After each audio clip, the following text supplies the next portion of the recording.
Sumiklab ang sunog sa isang compound sa Malabon kanina madaling araw. Ilang residente ang natrap sa sunog kabilang isang bata at isang person with disability. Live mula sa Malabon, may unang balita. Si Bea Pinlac. Bea. Adrian.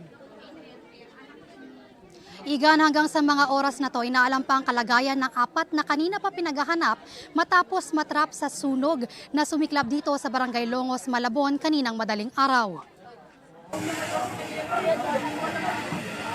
Nagngangalit na apoy ang gumising sa ilang pamilya sa Longos, Malabon pasado alas 3 ng madaling araw kanina.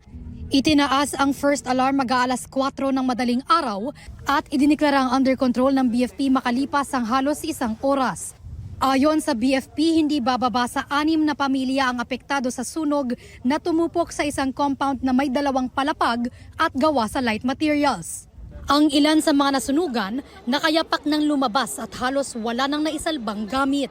Ang isang pamilya rito, hindi na napigilan ang buhos ng luha. May 4 pa raw kasi silang kaanak na natrap umano sa sunog at pinaghahanap pa hanggang sa mga oras na to.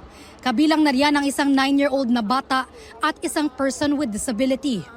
Pagising na lang namin, lumiliyab na, nagtakbuhan na kami.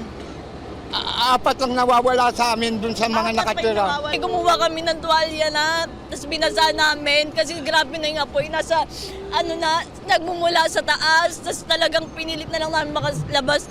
Hindi ko alam na hindi pala sila nakasunod. Si Nanay Maylene, papasok na raw sana sa trabaho nang tumambad sa kanya ang malaking apoy. Nakita ko umaapoy. Yung mga anak ko, inano ko talaga. Pero yung mga pinsan ko nandun pa. Hamon daw sa mga bumbero at fire volunteer na maapula ang sunog at mahanap ang 4 pang nawawala dahil sa mga live wire na nakalaylay sa lugar. Igan, isa pa sa mga naging hamon sa pag-apula sa sunog, masikip lang itong eskenita na dinadaanan para makalabas-masok sa mismong pinangyarihan ng sunog. Inaalam pa ang sanhi ng sunog ang halaga ng pinsala at kinukumpirma pa kung merong nasawi mula rito. At yan ang unang balita mula rito sa Malabon. Bea Pinlac para sa GMA Integrated News. Igan, mauna ka sa mga balita, mag-subscribe na sa GMA Integrated News sa YouTube para sa iba't ibang ulat sa ating bansa.